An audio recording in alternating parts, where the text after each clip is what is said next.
Welcome to part 2 of our study in James called Faith Works. This time I'm going to read a section from Scriptures. So we're coming in at James chapter 1. And what I want to say right at the very beginning is we need to understand as believers that when it looks as though everything is going wrong,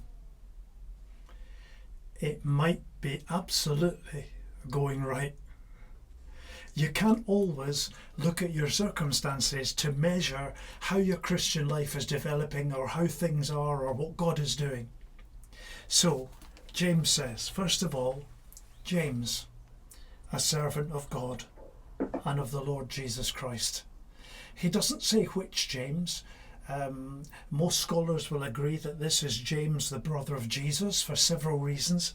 First of all, we know that James the apostle, James the disciple, was martyred very early. We know that James' brother became the leader in the church in Jerusalem, and because of that he was a main character in the early church. So to say James, you wouldn't have had to say, what James? You would be saying, oh, you mean James, the brother of Jesus.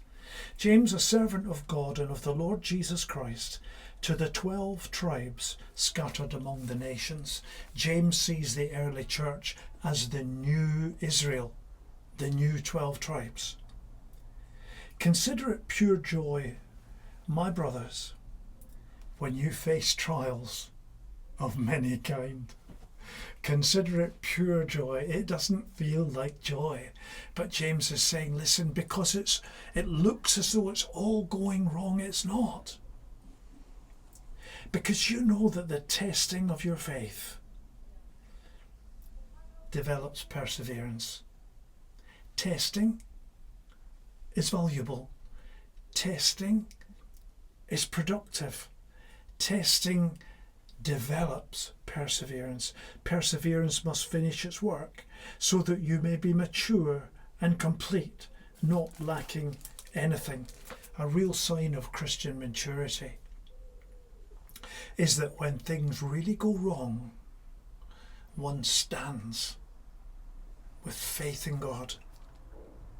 If any of you lacks wisdom, he should ask God, who gives generously to all without finding fault, and it will be given to him. You know, there are some things in life that you ask God for, and maybe you shouldn't be asking God for these things. Maybe that's not what you really need. But you can always be sure of this: if you ask God for wisdom, he will give you it. But when he asks, he must believe and not doubt. Because he who doubts is like the wave of the sea, blown and tossed by the wind. That man should not think that he will receive anything from the Lord, because he's a double-minded man, unstable in all he does. So when we ask God for wisdom, we're asking, believing that he will give us it. And you know, if you're going through a time of testing just now, make it into a positive experience. You know, when I put the car in for an MOT, and at the end of the MOT they say, here's the charge because we need to replace the tyre. The tyre was faulty.